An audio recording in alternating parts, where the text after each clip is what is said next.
So 2021 came along, and now we're about a year into this little thing called sportsbook betting revolution, as they call it here in Michigan, or mortally just the online casino crap that's been going on, and ever the literal second that they were allowed to be here in Michigan, all I see on TV commercials nowadays is just sportsbook, pushbook, casino, right on your phone. Yeah.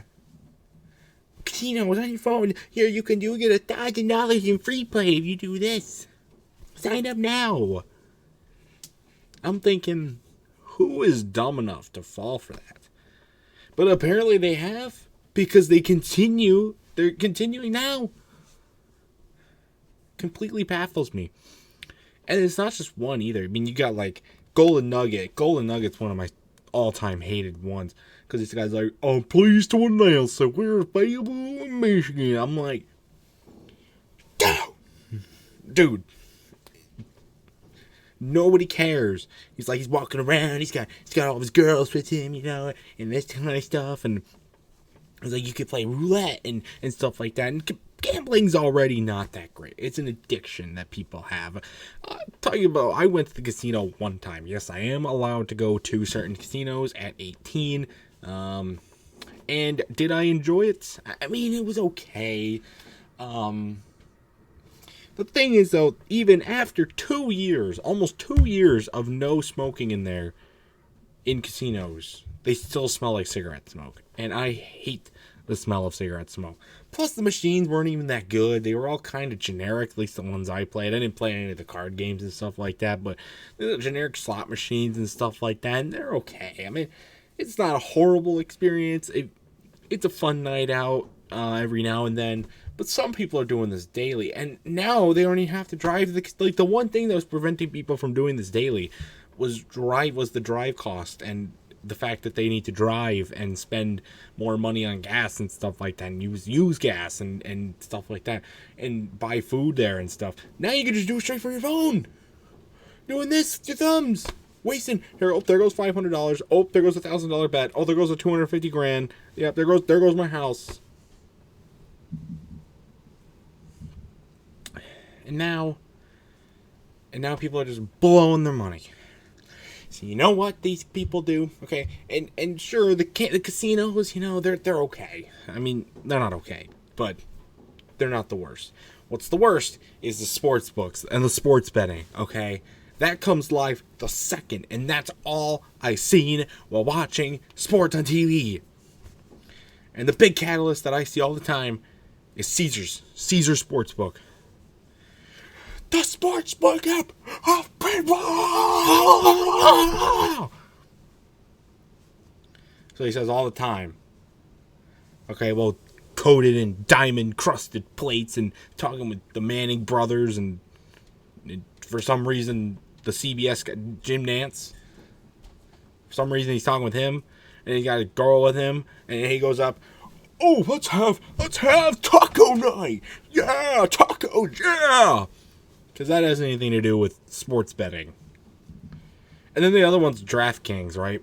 Which is specifically sports betting.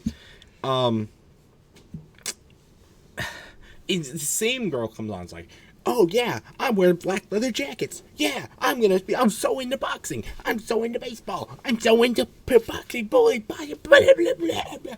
Bet $100 and you get $10,000 if they score a point. But you know what the catch is? That's not all you have to do. You have to sign up on their rewards. You have to pay a monthly fee. You have to bet on all this other stuff as well that makes you lose money. So that way, you always lose. Because casinos, you always lose. Even when you win the big jackpot, $55 million. What do? You're already mentally in the zone. So you want to go gamble it off. You want to go get more. And you lose it all. And you lose, and you lose, and you lose. And now you got people doing it on their phones. Losing. Literally sitting on their couch doing this. Oh, there goes $500,000. Oh, I bet the Jets to win the Super Bowl. Oh, that failed. Week 4. This annoys me. this is not so much on casinos, but on the sports books. I believe there's a reason why these sports books, these betting apps, I think there's a reason. I think they have a catalyst. I think they have a provider here. I don't think they just stand on their own like this. Like, see, the sportsbook app, Seekers of People, and DraftKings. I think they've got. All right, so let's talk about DraftKings for a minute. Here's my theory on DraftKings, right? Predictions here. So that lady that stands in there, she's like, and then she stands in this leather jacket talking about like she knows how much boxing means and stuff like that. When boxing doesn't literally mean crap. Okay, I think it's one of my least favorite sports of all time. I think that ESPN recreated her to look like Erin Andrews. Erin Andrews, Fox Sports sideline reporter. She does Daytona 500 and Fox and football games, and I think baseball. I don't know. She doesn't do basketball or the other one, which is hockey. No, because it looked pretty similar, right? I think that was a recreation, and they partnered with because they had nowhere to put this. They were already full in their little methodical, biased little circle on their main division. So they had to take in DraftKings and put them over there, create their own sports book. So then all the profits that they make off of idiots who are gambling on their phones, betting the frickin' Lakers to win this game, and then sporadically every good player gets injured or they get traded the hour after it happens and they lose. Or everybody who bets on the Lions to win, and then they have Justin Tucker make a 66-yard field goal to win the game. I think it's just another way for them to make profits.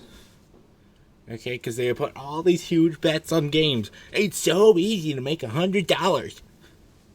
Just bet the Lions or the Pistons to score a point. Oh, too bad. Nope, they don't score a point at all. We made it happen. We rigged the whole thing. You want more proof? Talk about Caesars for a second. There's another sports book about baseball. I invented the wheel. Kind of bull crap. You see who he's always sitting down talking with? The Manning brothers. You know what ESPN did this year with on their ESPN2 thing with Monday Night Football? They have the Manning brothers doing commentary. Correlation, maybe? It's right there. And Jim Nantz, he's an imposter. He's a deceiving distraction from it all. Because Jim Nantz is CBS. CBS ain't involved in this. They got their own bias going on. I think Jim Nantz, though, I think he's a traitor. I think you're going to see him leave CBS and go to ESPN soon. I think he's just kind of playing his cards at this point, kind of just deceiving the crowds, thinking, oh, yeah, no, they're not associated with ESPN at all. Look at me. I'm not with ESPN. I'm just going to go here. And then he gets signed a new contract with them for the next football season or whatever.